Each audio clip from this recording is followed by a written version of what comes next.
I'm not speaking to just the scientific community of doctors, but the general public. So say, okay, after she's gone through the 9 months or let's say 40 weeks of pregnancy, so at the end of the day, she will not carry a child. So when you come across some of these congenital malformations that are not compatible with life, some of them are diagnosed through genetics methods, ultrasound scan early.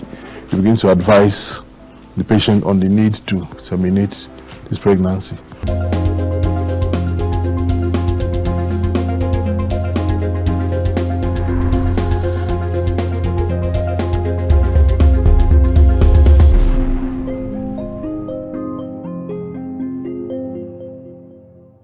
In the words of George Carlin, an American stand-up comedian and actor, he once said, "How come when it's us, it's an abortion, and when it's a chicken, it's an omelette?"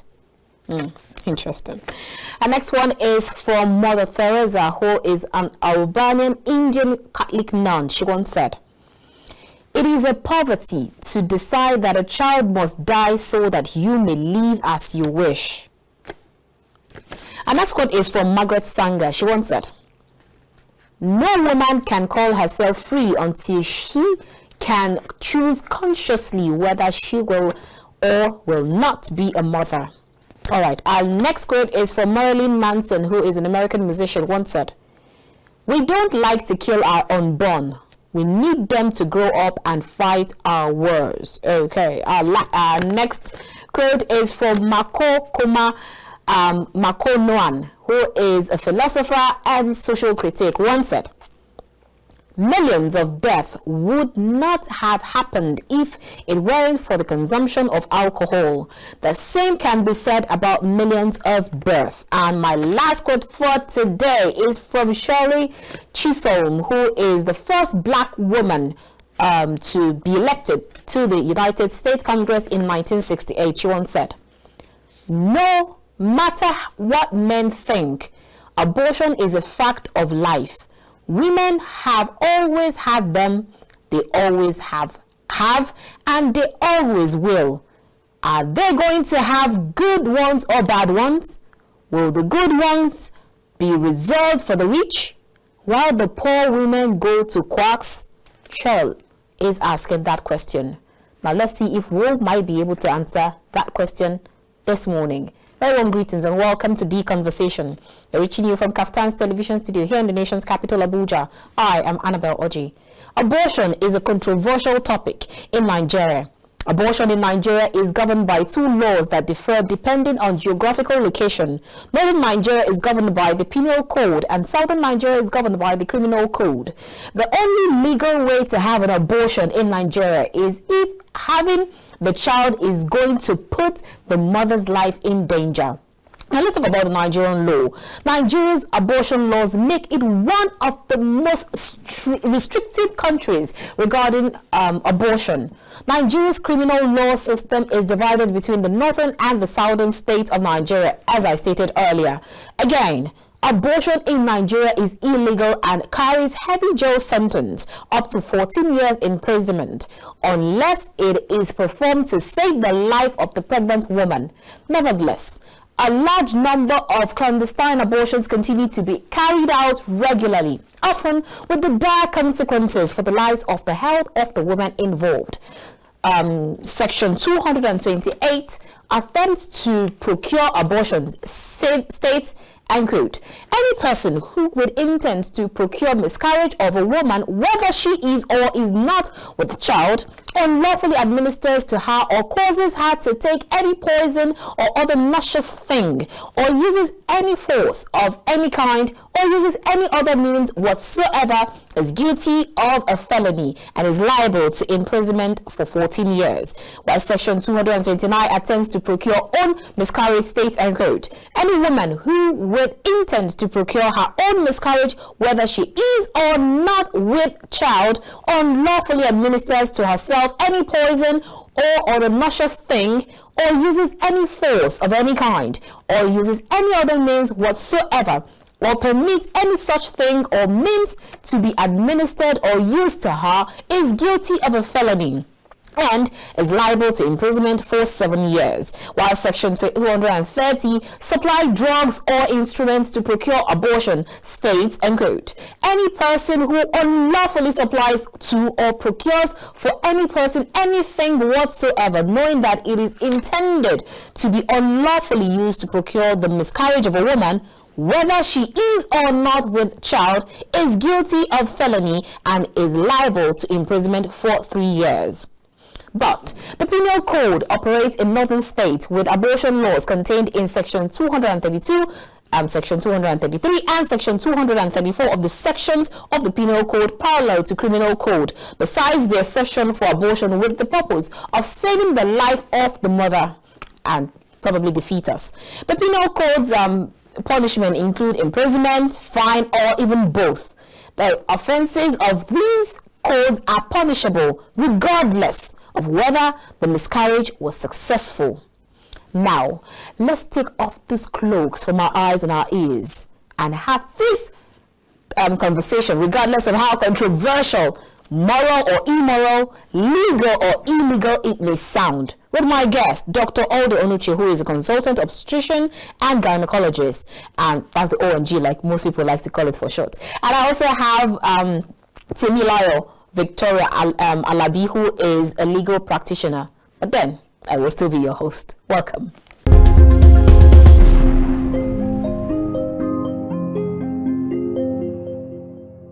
Welcome back. If you just joined us, this is The Conversation. We are reaching you from Kaftan's television studio here in the nation's capital, Abuja. Now, let's go straight to the conversation, or maybe the controversial conversation, like most people would like to call it. And my guest on the show today, I have two guests. My first guest is a legal practitioner. She is Damilola Alabi. It is great to have you on the show today, ma'am. Good morning and hello, esteemed viewers. It's a pleasure to be here. Great, awesome. And my next guest is not a visitor in the studio. He is family. Dr. Audu Onuche, who is a consultant, obstetrician, and gynecologist. Great to have you again. Yeah, good morning, and thank you for having me. Awesome. All right, let's go straight to our conversation for today, but we'll start with you, Dr. Onuche. Contraception and abortion. What is the difference and which one is safer? Because I keep hearing people say contraception and other people, they keep mixing it. Some people just think that it is tomato, same difference. Which one is safer and which one is not safe? Okay, thank you. Abortion, was defined by various organizations like the WHO, World Health Organization has a definition for abortion, and there's a regular definition for abortion is the termination of pregnancy before 20 to 22 weeks, or extraction or expulsion of a fetus or an embryo from the uterus of a woman before viability, before 20 weeks, before the weight of 500 grams. That is abortion. Now, under abortion, you have another concept, which is miscarriage. So we want to divide abortion into two different basic groups. Voluntary termination of pregnancy, whereby the patient walks in and requests for an abortion in countries where it is permitted, and in countries where it's not permitted, those who go to quacks or do it illegally. That is voluntary termination. Then spontaneous termination or miscarriage is the one that occurs on its own, whereby maybe the man just notices they started bleeding, she expels something, involuntary and all that. So that is for abortion. Now, contraception, talks about different methods for prevention of unwanted pregnancies, or what can refer to as family planning, basically, which has different methods and styles. So it's like an involuntary one. So coming back to the question, which is safer and all that, depending on the context, because of the classification I've made, which we'll go into further into the program. As a gynecologist, I'll rather recommend contraception. Yes, I recommend contraception as against abortion. That's, in this case, talking about voluntary termination of pregnancies. In our practice, we call those ones VTOP. That's voluntary termination of pregnancy. VTOP. And the spontaneous ones, call them STOP. STOP. Spontaneous termination of pregnancy. So those ones, they already occurred, and it is now to complete the process. So further into the program, I'll give some personal anecdotes, experiences, what people do sometimes they won't deceive us as medical practitioners. Great. All that and the like. So Okay. contraception is more of prevent, family planning, which is more familiar term and less of medical jargon. And you know, it's like the prevention. Then abortion is like what people do voluntarily when they come requesting it, or do it on their own. Then when there's complications, come to medical personnel or health facility, and the spontaneous ones. All right. So for viewers at home, now you know VTOP and STOP, voluntary or spontaneous. Okay, now, so what is the difference between abortion and D&C? Okay.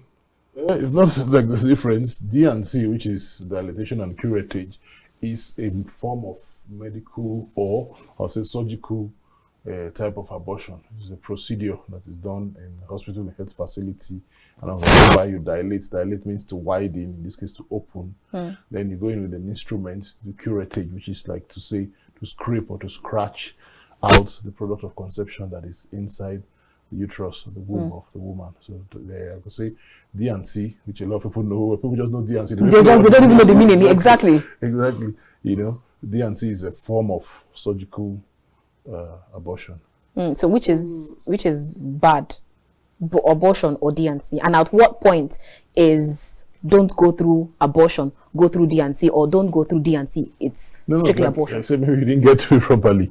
D&C is one of the forms of medical or surgical abortion. So it's under it's under different abortion methods of abortion. Oh, okay. Just It's a method. Yes, a method. Okay. Because when we come into that proper, I was going to explain the different types. There is medical or let's put it over there. There's pharmacological, whereby people take pills or take medication for abortion to occur. Okay. So that will be the non-surgical. Yes, exactly. Yes, and there's now the surgical ones, whereby we do procedures to bring out. And that's the D&C. Yes, that's D&C falls under one of the major surgical procedures that are done to terminate pregnancy. So I hear people say that at some weeks it's still blood. Yes, we're going to come to that. The method that you choose will depend on the weeks of gestation or pregnancy. So it's not the same the method that you use for a woman who is just say 7-8 weeks pregnant, and somebody who is already 16-17 weeks 20. pregnant, or 20 exactly. So depending on the gestational age, you choose the method that is effective for that particular gestational age and the patient. Of course, you have to look at the history of the patient and know what methods are appropriate. In this case, I'm talking for, of course, where it's legal. In other climes where it's legal, like where I trained, it's legal there. So you get to choose the method based on the gestational age. And how you know that? Because people would answer, okay, use the last menstrual period of the woman to calculate. But because the woman say, I don't even know when was my last menstrual period, so we don't keep records. So in that case, an ultrasound scan, a pelvic ultrasound scan, would help to date. So you have to go through all that process. But when they go to those quacks, do they even ask them, do they go through all this process before they do either the D&C or... Well, we're talking of like an ideal situation, which is what it should be. For example, in other plans, we're talking of places whereby, of course, abroad where things are done properly. Doesn't mean that things are not done properly here in Nigeria also.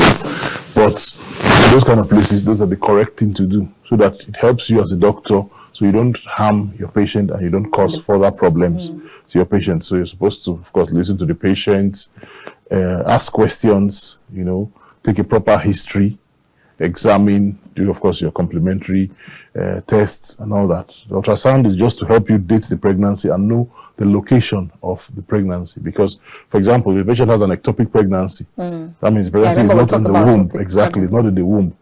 The regular method of D&C will not help you, because D&C dilates the cervix, goes into the womb, and you scrape out or bring out what is inside. But if the pregnancy is in an ovary or in the tube, you cannot access it. So at that point, D&C. is it pure? So of course, when it's when it's an ectopic pregnancy, the management changes totally. Because it's not regular abortion. You have to do a surgical procedure Oh, okay. The medical part, which you do with the drug called methotrexate, is not so common, but it's also a way for ectopic pregnancy. But of course, that's another topic. I just have to delve in there in this. So I'm just trying to explain the importance of the ultrasound scan. Now, other laboratory complementary investigations need to be done. You need to assess the general state of health of the patient you're dealing with. You want to know what the patient's blood level is, because it's a situation whereby they bleed.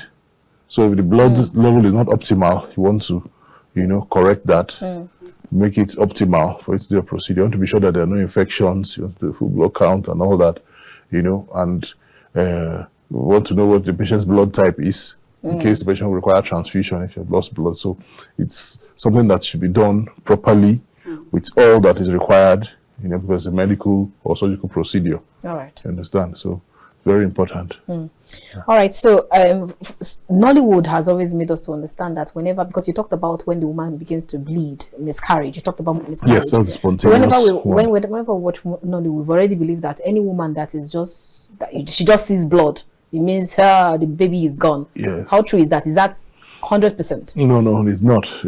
Of course, there's like popular belief and what people think, and I think because Nollywood, of course, movie industry, so with certain things, people, once they see this, they're able to envisage that this is what is going on. For example, maybe a woman gets pregnant and all that, family's happy all of a sudden, they just saw that, oh, she bled and, think they've lost it. No, it's not always the case. That will bring us to medical terminologies like situations whereby women have bled and have come to the hospital. Then we now do ultrasound scan to determine whether she has lost the pregnancy or not. So there's a diagnosis which we call threatened miscarriage or threatened abortion. Okay. So in threatened miscarriage or threatened abortion, it doesn't mean that the woman has lost the pregnancy or she's miscarrying. No. What it means is that there's a risk that she can lose this pregnancy. Okay. So in that case, she requires, of course, some support, some medication, and she requires, depending on the kind of activity she does, work and all that, she requires bed rest at home, not necessarily admission in the hospital, so that the pregnancy can get to viability and she can, and it can be sustained. Yes, of course. In fact, I've even had colleagues, a medical personnel who is not a gynecologist, married to doctors, and he just came, in fact, with a picture on the phone, because now we all have smartphones with cameras, so anything that happens, people just take pictures of everything and come and show the doctor. So before they even came to me, they sent the picture, and they're like, underwears, and there's so much blood and all that. So we're already afraid that, we should have lost it. And like, okay, calm down, let's request a scan, ultrasound scan. When the ultrasound scan, it shows that everything was fine. Okay. So we just counseled her, encouraged her, and we made her understand that everything will be fine. She needs to take her drugs, to continue with her antenatal care and all that. And eventually I delivered the baby. Everything was successful when she got to term. So that's what you just described, is like a threatened miscarriage. Okay. But the way you will know is when these things happen, don't panic. Just come to the hospital. The doctors will see you. They'll examine, do an ultrasound scan, and the diagnosis will be made whether the pregnancy is viable or not, whether the man is miscarrying or not. That brings us to the concept of, even in the abortion, the different, let me say, classification, whereby you look at what you have: complete miscarriages, whereby the woman has, everything has been expelled, the whole product of conception, that's the fetus or embryo, the placenta has been developed at that time, everything has come out. That's complete. And you have incomplete. It brings me to what I wanted to talk about before we started, where I said sometimes even the patients comes and they deceive us, because in other clients, like where I've worked and practiced before, where abortion is legal. Up to 10, 12 weeks, some people could have passed that time that is legal. And like in our own environment where it is not legal, where we have the legal practitioner here who will enlighten us more on the legal aspects. But in our own climate where normally people cannot just walk into the proper hospital and say, I want to have an abortion because I feel like, I did not plan it and all that. So we are now enlightened, because they can acquire some of these medications. I mean, YouTube can teach you virtually anything. The internet, Google can teach you virtually anything. But I'm even thinking, does anybody want to have that via lessons from YouTube? Yeah, no, but people could, because the thing is this, because in our own environment where it is not legal, I mean, I've had patients that have walked up to me, but like, well, I'm constrained by the law of the land, and course, I have my own personal beliefs, which should not override the patient's rights, but in that aspect. So what do they now do? Which even in other clients, when they pass the time, they go and acquire the medication. Some people now don't go to hospital, they just go to the pharmacy, we call chemists locally, buy what the drug, or just ask the pharmacist, what do I need to take for this and this and this? And the pharmacists are willing, and because they want to sell their stuff before it gets expired, they just, okay, take this, like this, like this. So when they take it, they start bleeding. You now come out, doctor, I was pregnant, but all of a sudden I'm bleeding. So that way, you're not looking at somebody that walked in for an abortion, rather, it's called the medical condition that you must act. So there are times when we've seen that, and when we want to examine them and all that, we put the speculum. There are cases where we've seen it in our practice. You just see the tablets that they inserted. Oh, wow. There. So you know that this one person started the process, but of course. I thought you did not digest and. Yeah, normally in the world, I don't want to start teaching how it's done and all that, but some people are supposed to wait it. But since we're not so knowledgeable about the thing, whoever sells it to them, and they'll just insert these tablets there and wait for what will happen.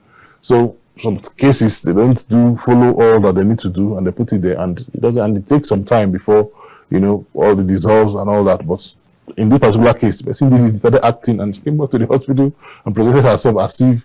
But when we now put the speculum there, we saw tablets, and of course we have to do what we have to do, but to show you that even the human beings sometimes, because of the legal and the law of the land, people tend to find ways to circumvent, this. All right, so because we were talking about the movie industry, again, we know that in the movie industry, they will tell you that when a woman is unable to give birth, her mother-in-law will just come out and tell her that, oh, it's because of all the multiple abortions you've done, you've killed all the babies in your womb. How true is this? Okay, well, it has some, even though it's coming from the movie industry, and the movie industry always tries to tell a story and all that, that could be one of the possible causes of infertility.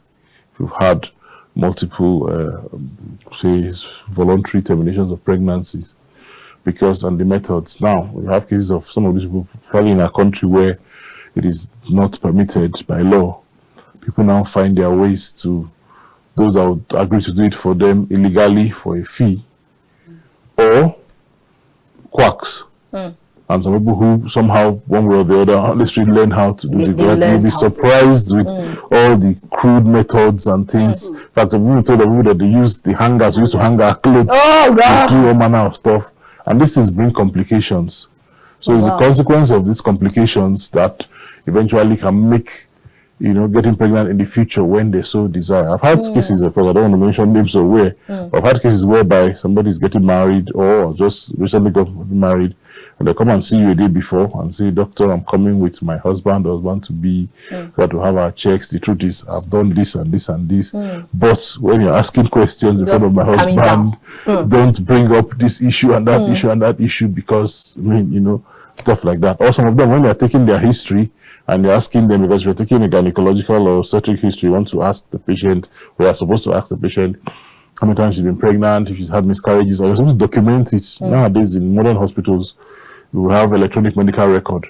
So not like the old hospital, you say someone's case file or anything got missing, everything is looking for it. Stored and all that, and people have access to it and read. Some patients, as you're even writing, they're stretching their necks on your computer screen to read what they're writing. So doctor, you can write that, because somehow they know that one way or the other to come on that they did, exactly, things like that.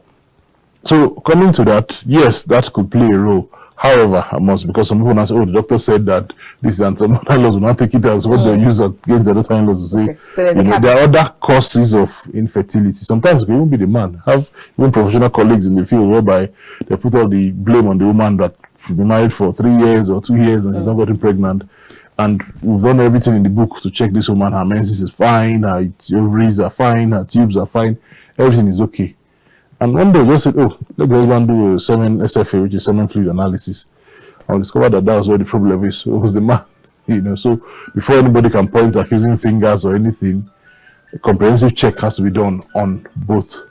Okay. So, like you were mentioning, there are male infertility. Yes, male factor. In that case, it's not all. Exactly, not always. It's just that because she's had well, that could be contributory, but it doesn't necessarily mean. And there are people that have had several abortions and they still, go ahead to have, normal pregnancies and all that. We keep hearing that you have taken away all the babies in your womb. Is there anything like all the babies in your womb have been removed? No, not necessarily, because even as long as a woman is within her fertile age, reproductive age, and all that, she should be able to. Yes, women come into the world right from when they are born with specific number of eggs or okay.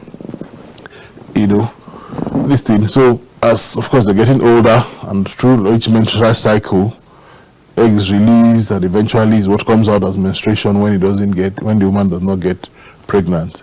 You know, so it's not as if we're taking all of the babies out, but several repeated DNCs or you know, abortion methods can damage, because you know the DNC, like I said, is to dilate. To dilate means to widen, to open, and the curettage, which I said is like scraping.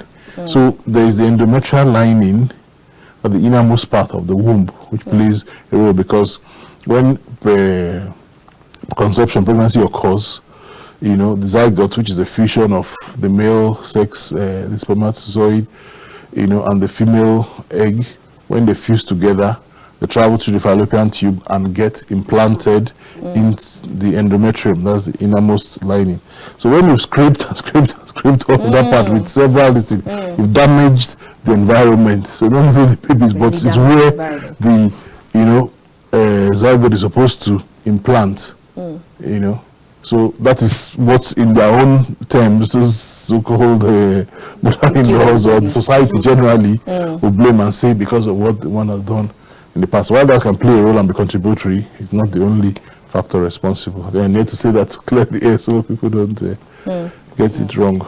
Okay, so I'm going to ask you, how can a woman get a safe, let's say, if, because I know the law, we're going to talk about the legal part of it, but then they say that if it is now, if there's at a point where it's now detrimental to her life and the life of the fetus or the child, so maybe it should be advised. So how can, at that point, how can you ensure that you get safe abortion that will not maybe boomerang sometime again, and then they'll say there are sepsis? I've heard some people say that they left some part of it and then it came out to become an infection that got worse later on in the future. Okay, well, the different kinds of, well, depending on each scenario and all that, there are indications in medical practice whereby, whether the patient wants it or not, as the doctor, you are supposed to terminate the pregnancy. Now, because we cannot force our medical decision on the patient, we counsel them on their options so that they can, you know, be actively involved. And you know, a good number of times, and most of the time, most often than not, you get patients, maybe they come with the husband and say, okay, doctor, because well, when they confide, when they can trust you and you know confide in you, they can say, okay, doctor, you are the specialist here. Do what is best for us most of the time. But you find out that we always argue even when it's detrimental to them. Now, and sometimes it can be for religious reasons. Exactly. Now you have situations whereby in medical gynecological obstetric practice, the woman have a condition that's called preeclampsia or eclampsia. That's like high blood pressure in pregnancy, accompanied with protein in the urine and edema. Edema is like swellings on, you know, the legs, the feet, and all that. So when you've made that diagnosis, and then in this case, I just described preeclampsia, but now the eclampsia is convulsions begin to set in. That's like the complicated spectrum of what you call preeclampsia, eclampsia, which is a type of hypertension in pregnancy. When you're at that point and it's beginning to happen, the treatment option that is required at that time, in as much as you're trying to stabilize the patient, is to evacuate the uterus, independent of the gestational age. So maybe at 20 weeks, maybe at 22, where you know that the fetus or the embryo is not viable, but to save the mother's life, because intuition may say, oh, it's the child, but in our practice, we've been taught from medical school that this the priority is the mother, because the mother is alive. She can still, it may not sound so bad or this thing, but she can still have another child in the future. But if the mother goes in trying to save the child, who will be there to even raise the child in the first place?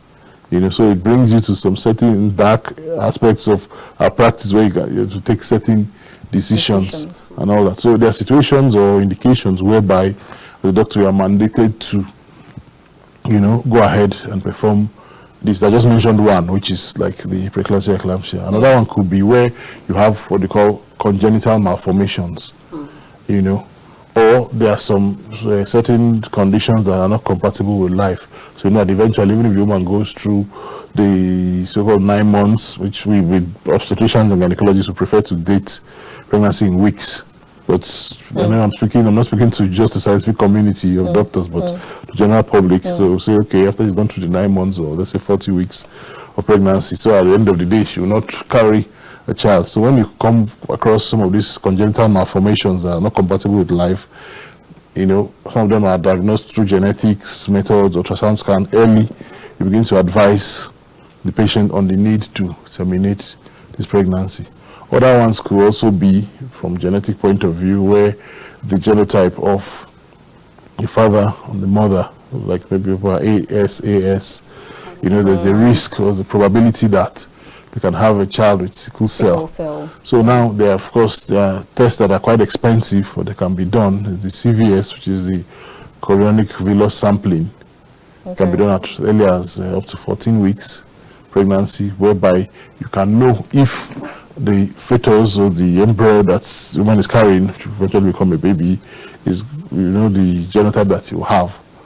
So you can now, with that, determine whether she wants to continue with the pregnancy or not. That's from the medical point of view. The legal aspect here will explain to us more on, the legal aspect. But these are things that are available. So because of the genotype and future sickle cell babies and the problems that will come with it, the congenital ones that that these ones definitely will not, be viable, and the child will not be born successfully or have a stillbirth. And other ones that are problems for the women, like this will bring us, even taking us from the topic of today, but cervical cancer is becoming much more, common in our environment. So some patients, because people don't have a proper program for pap smear, just people that walk into the hospital. The other clients, things are done a little bit better, whereby when they reach certain age, they must do their pap smear, and based on the result, they don't know if you need to do further testings and all that.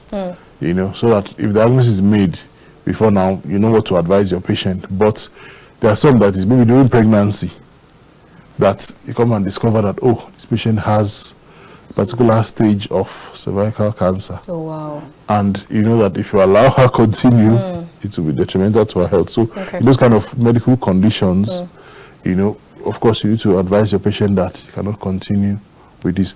There's also cardiac conditions in patients that has to do with the heart. Yes, with the heart. Whereby, when they're in their normal state, everything will be fine.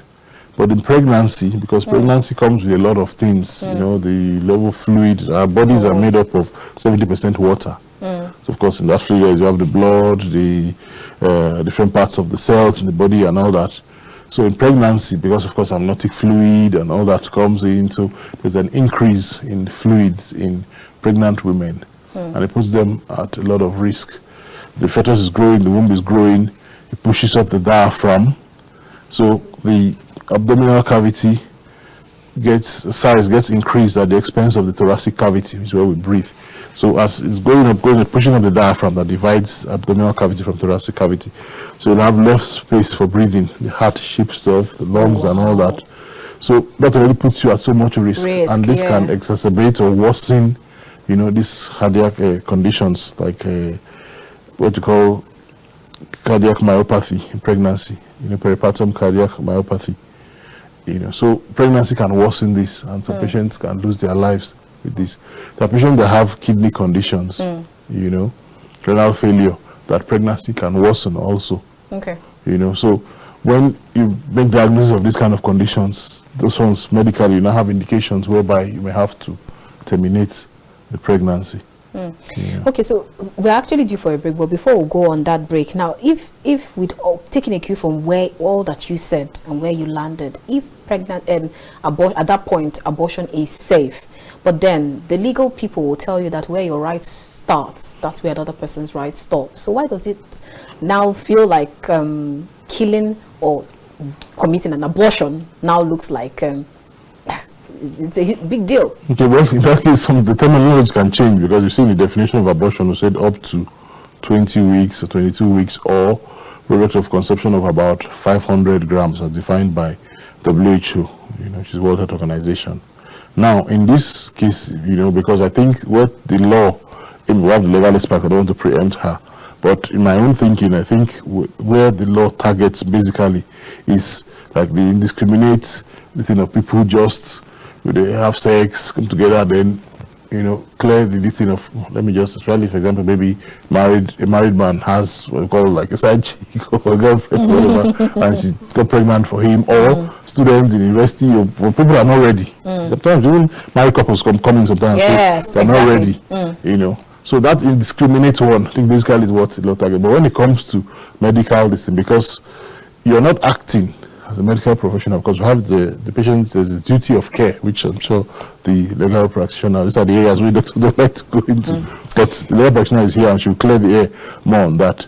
You have a patient that is able to choose between her life and continuing the pregnancy, because some of them have spent so much money to do IVF because they're not taking it on their own, and they want to fight till the end because they must carry this child because that mother-in-law is waiting, the community, village people, and everybody. True. So we are not unaware of these realities, but when you have to choose, this is your patient, that you must save this life, or at least you must be seen to do that, or have counseled the patient so that they can take a decision. But on your own part, it should be documented, because legal friends here always come for our neck eventually when they can prove that you didn't do what. And of course, we have the medical, yes, we have the Medical and Dental Council, which has a jurisdiction of I think the High Court or so, that tribunal can someone, the doctor, the hospital management and all that, to appear before them, and then you now see all the professors with the books to now point to you that you didn't do this, and your action or inaction, brought this and that. I guess it's getting more interesting. So let's go on a quick break, and when we return, we'll bring in our legal practitioner to help us diffuse. And then, since we're in Nigeria, is it legal or illegal, and why? At what point is it safe? And at what point should you be talking about legality or safety? I'll see you after this time out. Join us again.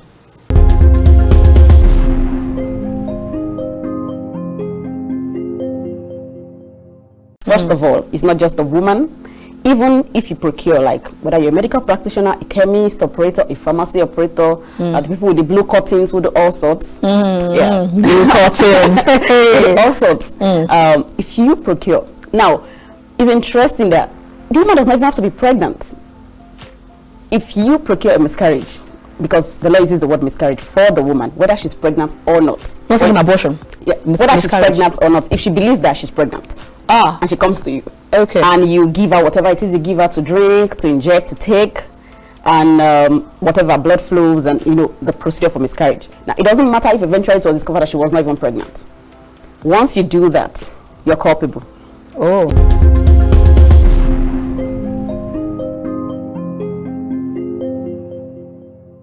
Welcome back. If you just joined us, this is The Conversation. We're reaching you from Kaftan's television studio here in the nation's capital, Abuja. If you just joined us, you've actually missed out on a whole lot, but then you can still join in the conversation. As our guest on the show today is Dr. Onuche Audu, who is a consultant, obstetrician, and gynecologist. We also have Damilola Alabi, who is a legal practitioner, and we're talking abortion. At what point should you balance, is it pro-life or pro-choice? All right, so we've heard from the medical side. Now let's see from the legal angle. A lot of people have actually argued that Nigeria needs to revisit this its laws with regards to abortions. So do you agree with that or not? First. Okay, so first, I'd like to start by saying that world over, Nigeria, the legal framework for abortion in Nigeria is still one of the most restrictive you'll find around in 2023. Because in 2023, because up to a few minutes ago in Nigeria, abortion is illegal. And the only legal indication under which a medical practitioner can be allowed to, in quotes, procure abortion for a woman is when there is the threat to the woman's life. That's the only legal ground. No other ground is allowed. Now, in Nigeria, okay, so criminally speaking, Nigeria is divided into two different jurisprudence depending on what location you have, in the south and the north. In the south, we have the Criminal Code Act, that's what applies. In the north, we have the Penal Code Act. FCT is in the north. So in the north, by the provisions of section 23, 233, 234, 235. The laws in Nigeria is almost like blocking every corner. First of all, it's not just a woman.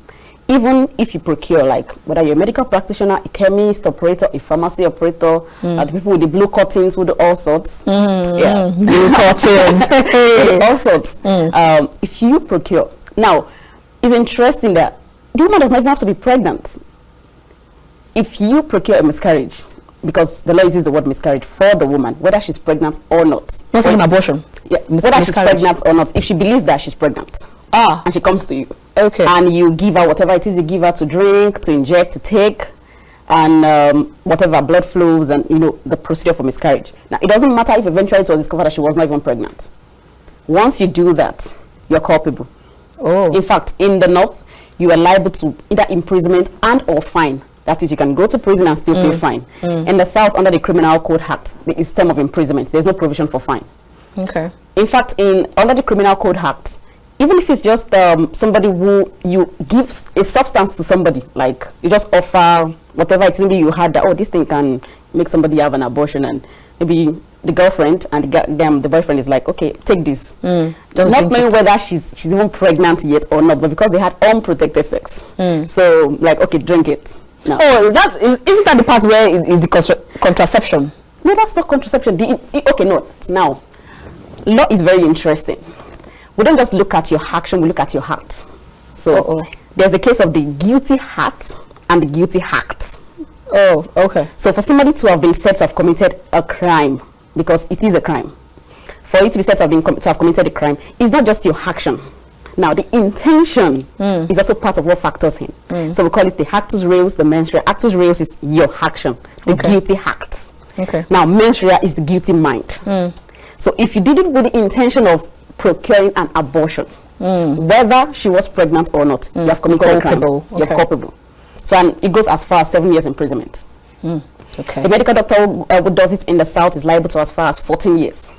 A medical practitioner, even if it's not a medical practitioner, anybody who does it. Now, the woman herself is also liable. Whether it was successful or not does not matter. The fact that was our intention for ingesting the nauseous substance in form of either a drink or whatever it is, as long as she has that guilty mind to do it, she's culpable as well. So whether you went through or you did not go through, whether she was pregnant in fact or not, as long as she believed herself to, okay, I suspect myself to have been pregnant and I take this. So that's the position in the Nigerian law up till now. Now, as to whether that law is ripe for a change or not. Now, law is a tool for social engineering. And if there's anything at all, society evolves and grows. At the time, I'm talking about the penal code is as old as about 1960 or thereabouts. So, and this is 2023. As at then, there might be justifications for that very restrictive and staunch, especially because we believe we're moralist society, we're a high moral society. And religious people. Yeah, that's what we claim. There might have been reasons to have upheld that for that long. But the truth is that society evolves, people grow. And interestingly, in 2015, we had the Violence Against Persons Prohibition Act, the VAP Act. The VAP Act. Now, under Section 38 of that Act, it recognizes the right of victims to offenses under the Act. We're talking of offenses like sexual assault, rape, incest. Now, it does not expressly mention that, you can get an abortion for the person. But it says that when you have victims like that, the society, government, the law should provide them with every care. We're talking of psychological, mental, and this medical. And we know that when such heinous crimes are perpetrated against people, I mean, it's hard to have to make someone live with the memory of something that has happened to them. In the form of, you've done this, you have to carry it to term. I mean, now, that's, so I'm just playing the devil's advocate here. There have been agitations to widen that provision to cover the provision of abortions for victims of incest, of rape. Of sexual assault, as a way to help their rehabilitation and probably help their recovery from the trauma of the incident. Now, that has not gone too well. For instance, in Imo State. Now, because the VAP Act is a federal law, every state in the country has to, it's more like domesticate it for it to be operational in your state. So Imo State did that, and they sort of widened that provision to cover abortion for victims of incest, rape, and there were agitations. That, oh, the government has signed a law to allow abortion and all of that, to the point that eventually the law had to be repealed. Oh, wow. So that's so that means that in the south or in the north, or you can actually go to the east, and then some of this, either the penal code or the criminal code, doesn't work for you. Is that what it means? No. The south in Nigeria means southeast, all of the south. Oh, the criminal code applies southwest, everybody. Oh, okay. The north in Nigeria means all of the north, whether north central or anywhere in the north. Okay. So whether you're in the south or you're in the north, you cannot have abortion in Nigeria, except there's threat to the life of the mother. Okay.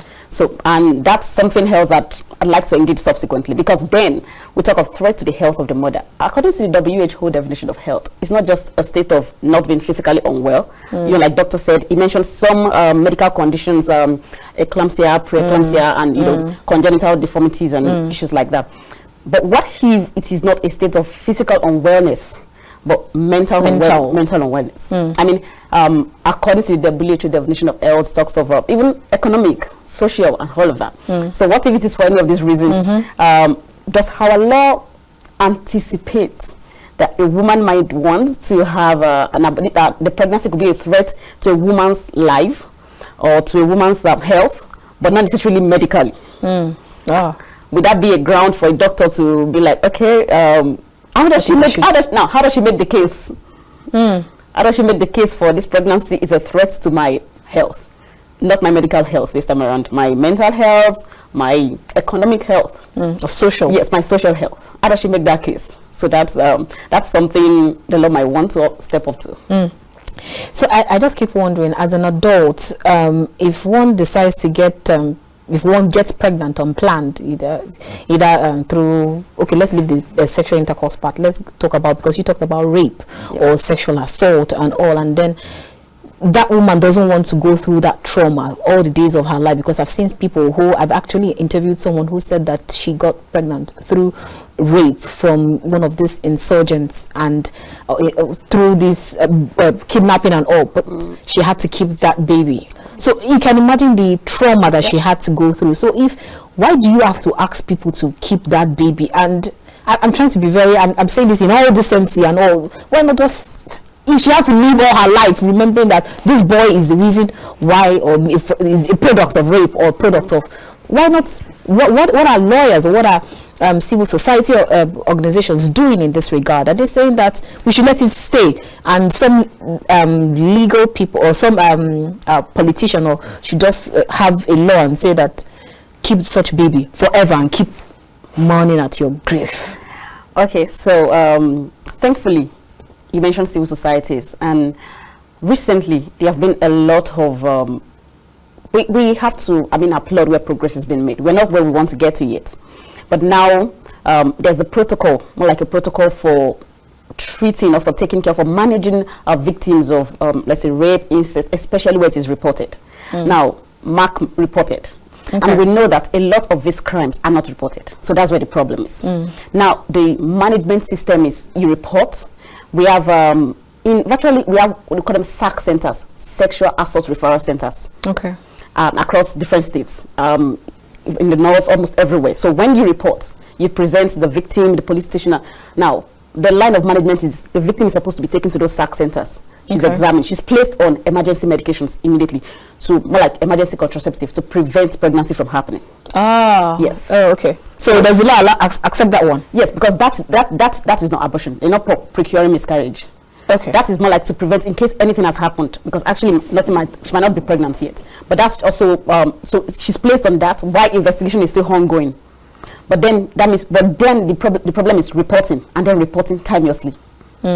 Because of how traumatic, and because as humans we process trauma in different ways. Some people, when things like that happen, they don't even want to go anywhere. They don't want to talk to anybody. Their default is just to freeze. They just literally numb. So they can't even react to, should I talk, should I not talk, should I do, and then you're scared of the hush that you get until much later, and by then the pregnancy has occurred. Then you are caught, the law caught up with you. You can't have an abortion. But then for those who are able to report, present at the police station, and sensitization, especially from civil society, have been done severally at police stations to enlighten policemen on what to do when these reports are made. Document these, take this evidence, take the victim to these centers, let them examine, gather evidence, you know, do all the semen analysis and everything, and then place the victim on these emergency medications immediately. So that's the procedure. But if that is not done, then the law court catches up with the victim, and then you have to live with it. So but in a country as ours, where rape and sexual harassment is virtually on the rise, isn't putting a law to abortion, isn't it tantamount to awarding the rapist or the sexual harassers and then asking the victim to just go and hang herself? Okay, so the issue is it's quite a dicey one. I think there's, if I remember clearly, Egypt or one of these African countries where, in fact, the reward, I'm using the word reward loosely, when a victim is raped, they make the rapist marry the victim. I see that as very cruel, actually. So it's more like, okay, you did it, she's yours.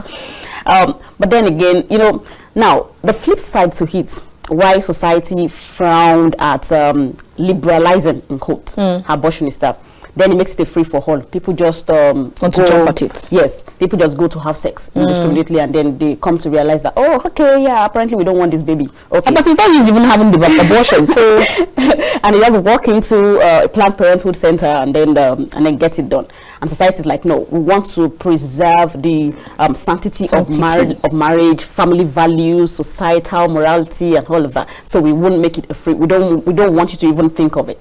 And that's where, you know, like the question you asked, Doctor, comes into play: contraception. You know, that is why, thankfully, in most government facilities, contraception, we have family planning clinics almost everywhere. I mean, you might have to maybe buy cards to want to do things, but it's a token. But then a token is relative in Nigeria of today. But at least that's a way to just be like, okay, we don't want you to even have the pregnancy, so that you don't get caught up by the law. Because, you know, it's almost as if you're fighting on both hands. So while we are yet to get this, don't fall for this, come this other way, take the contraception, and then so that you don't have to do it. But you know, it's still what it is. So we are hoping that the agitations and everything, one way or the other, comes to, you know, as a way to help legislators, civil society, reproductive rights advocates to see that it might just be time to sort of re-engineer this law to really catch up with reality. All right, so because where you just landed, I'm going to pick some. We have some messages from social media, so I'll pick two and I would like you to unbundle them in one breath. One says, while section 228 to 230 of the criminal code roll out strict punishment for flauters of the abortion rule, a different part of the law allows the act. Section 297 permits abortion if it is done in good faith. I recall Dr. Onuche talked about it, to preserve the mother's life after it is done in good, after considering her state. But the law is questionable. It does not say clearly who is fit to perform the procedure and who determines the state of health. Now that's one on the side. Two questions. The next person says, on social media says, access to safe abortion is a matter of reproductive rights and a crucial step towards empowering women to control their future.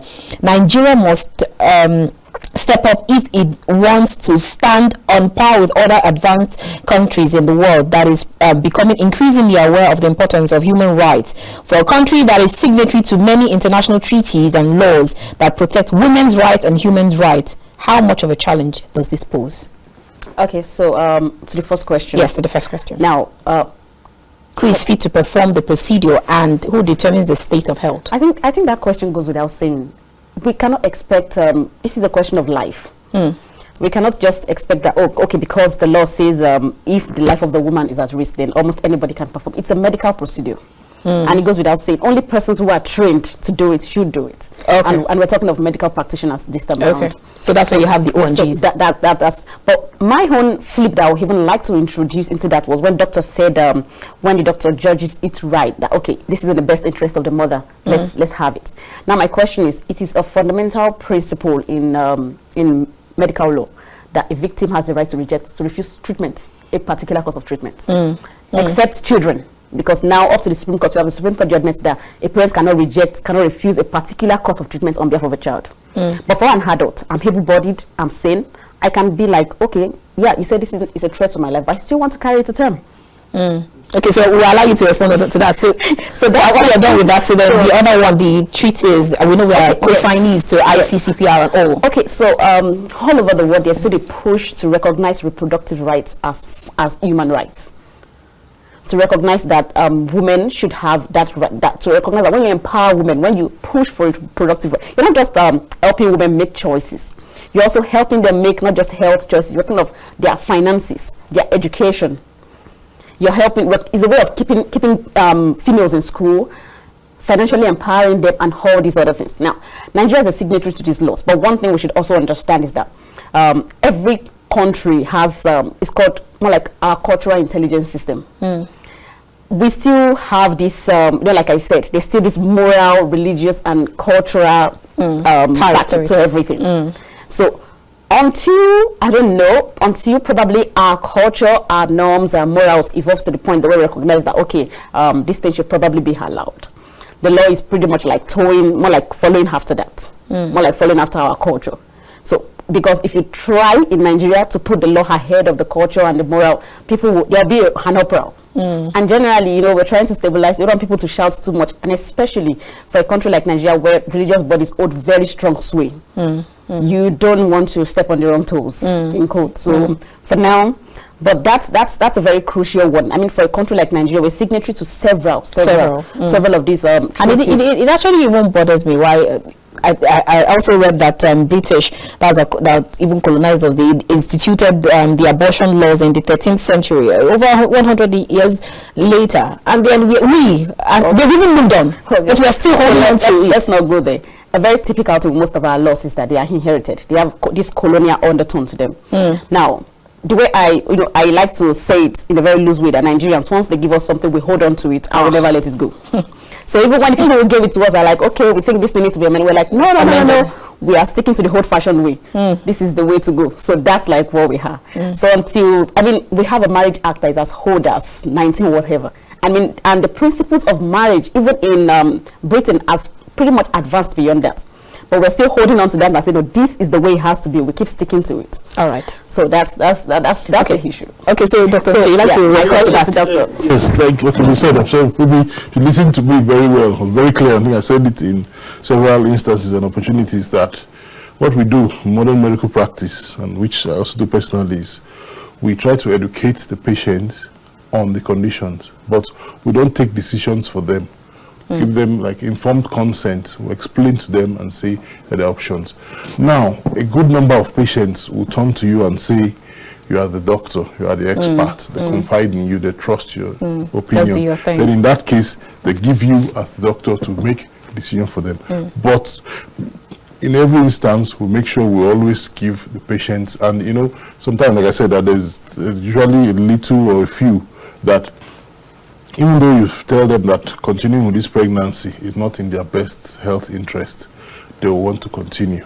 All right. So that's why I made a session of like people have spent so much on IVF and they want to, So in those kind of cases, we have documents we give them to sign. Like we tell them that, okay, we've advised you medically, but we need you to sign against medical advice. So when we do that, some women could, pardon the word, be stubborn and say they want to sign. But usually you always find that the husbands will be like, oh, hold on. I'm going to sign something and legally this can't work against me later. So they'll be like, oh, no, okay, go ahead and do. So that happens. Then in some of the two other things that she said that, if I remember, I didn't want to interrupt while she was talking, there is this prophylaxis, that we do apart from what she was trying to describe what we call emergency contraception, where is that before the pregnancy is implanted, before it is implanted in the endometrium. So you give medications. There are medications that you give up to 72 hours or up to 5 days after the sexual act has occurred. That would help to prevent it from implanting. So in that case, she's not pregnant, but the process is occurring. So before it implants into the endometrium in the womb, you give this drug that will inhibit that from occurring. Now, that is not a healthy or a regular family planning method. Contraception is supposed to be for, like I would say, the emergencies or maybe one-time use. Because if people say, oh, okay, that's fine, if you want to have sex, you already go and buy the drug. I don't want to mention names here. Brands and all Okay, that. please don't. Exactly.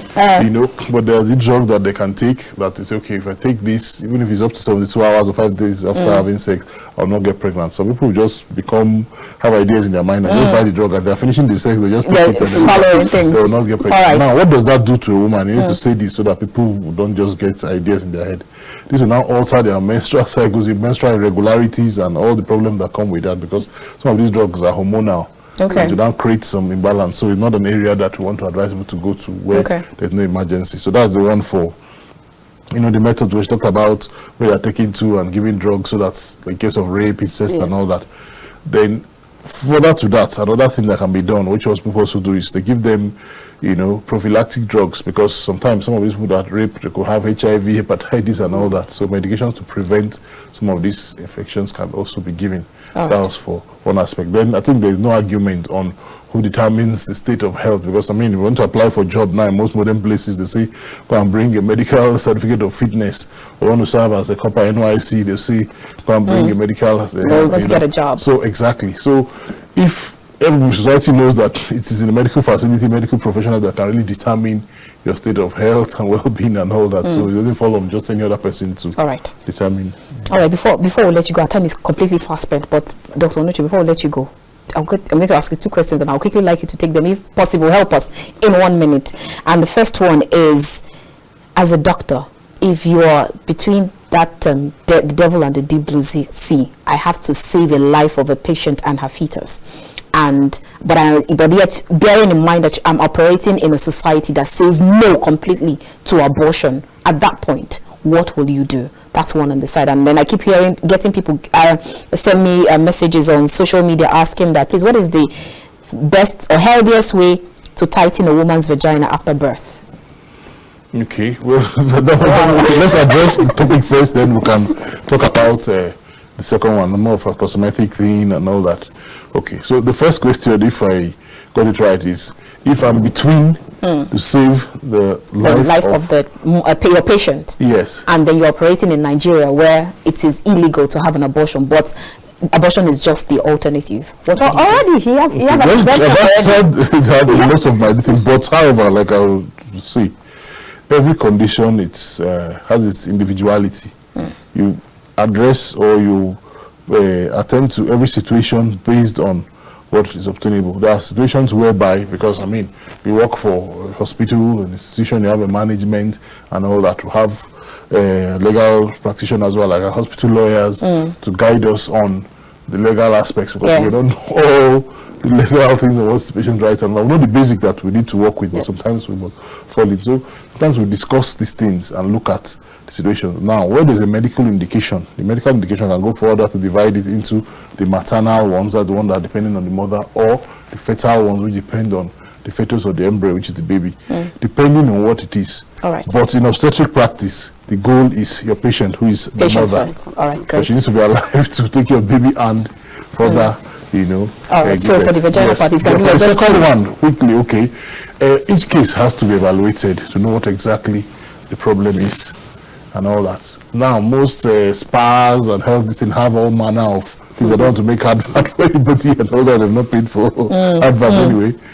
They have some that are not even surgical procedures. Okay. But they are the ones that are also surgical procedures that we do, whereby they're called anterior, posterior colporraphy and all that, whereby you take some redundant tissue off, you cut off, then you do a repair. All right. Of the vagina. So there's the surgical one, then there are other ones that they do all these Kegel exercises and okay, so exercises also help. Yes, of course. All right, great. All right, thank you so much. They offer a whole lot of things that are not necessarily surgical, and there are products also that people use, which, well, I may or may not agree with some of them and all that, but for the medical or surgical parts, there are procedures that we do when necessary, and there are some that just advise the patient. And there are some that's not because they request it, but because of certain things when they have what you call like prolapse. You see, like the cervix is protruding through the vagina and all that after they've had several, pregnancies and all that. So those ones, for that, when patients have any issue, they should come for consultation in the hospital and it will be addressed. I actually hope that answers your question to that person that just sent that message. Thank you so much. It's been a wonderful time. Like, we could just go on and keep discussing this matter.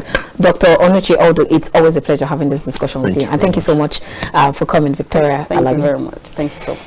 All right, viewers, that's where we end this conversation for today. I'm sure you must have been rightly educated, entertained, and informed. And it's been a wonderful time here on The Conversation. I will see you next time. Keep watching The Conversation, because you never know who my next guest will be or what I will be discussing next.